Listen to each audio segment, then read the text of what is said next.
Many folks are planning or looking forward to an exciting vacation this summer. This morning on Studio 10, we have journalist, author, and travel guru Christopher Elliott with some awesome tips on how to be the world's smartest traveler. How are you, Christopher? Good. How are you doing? I'm doing great. So first of all, How to Be the World's Smartest Traveler is the name of your book. Now, we can't give away all the secrets, but are there any tips you can share with our viewers this morning on how to be a smart traveler? Well, you know, everyone is thinking about summer travel right now. It's the thing to do, 4th of July holiday coming up here. And what you might not know is that this is going to be probably one for the record books. $100 billion being spent on summer vacations. That's up 20% from last summer. And more than half of all Americans say they're going to be taking a summer travel vacation. That's according to a survey just done by Allianz Travel Insurance. So a lot more people out there traveling, and unfortunately, a lot more travel mistakes being made. All right, so we want to avoid those mistakes. So let's start with the thing everybody's cares about, which is time and money. What are some tips on how to save time and money?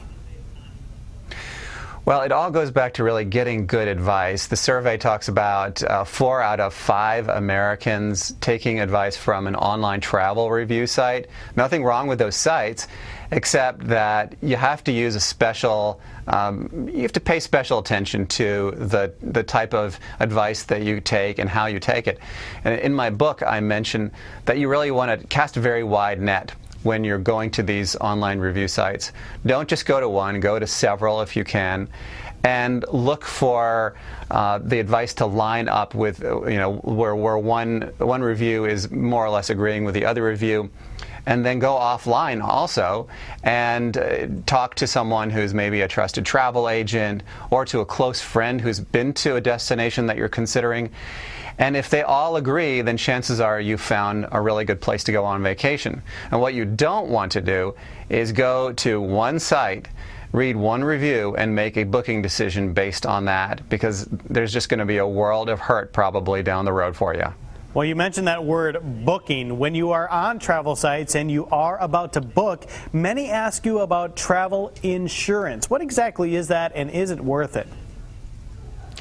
That is one of the tips that I have in my book, How to Be the World's Smartest Traveler, is if you are going to spend more than $5,000 on a trip, you definitely want to consider travel insurance. Travel insurance can cover you when something goes wrong. Maybe your trip has been interrupted. Maybe a relative died before you had a chance to take your trip.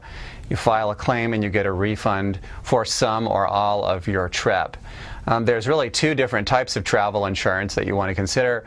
One is the garden variety with a named exclusion policy, and the other one is something called cancel for any reason. It's a little more expensive, but the policy, as the name would imply, will pay you back a percentage of your vacation if you cancel, and you don't have to even give them a reason for it. You cancel for, as it says, for any reason at all. But those are just some ways to protect yourself when you're on the road so that you don't lose your entire investment. And this is especially true if you're spending a lot of money.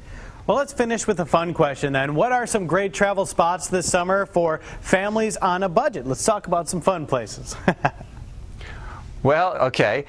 Everyone is going to the same places as they do every summer. They're going to the beach, they're going to the popular places like Orlando and Las Vegas, and the big cities, New York, Los Angeles. You know, one of the things I talk about in my book, How to Be the World's Smartest Traveler, is that when the herd goes in one direction, you want to maybe go in a different direction, because there's a lot of deals there. So if everyone's heading to the beach, maybe you want to head to the mountains, and there's fewer crowds there, and there's more deals, and your family will probably think you won't have to spend the entire vacation worrying about money. Sounds good. All right. Well, if you want more tips, pick up that book, How to Be the World's Smartest Traveler. Thank you so much for joining us on Studio 10 with some tips today. That was fun. Thanks.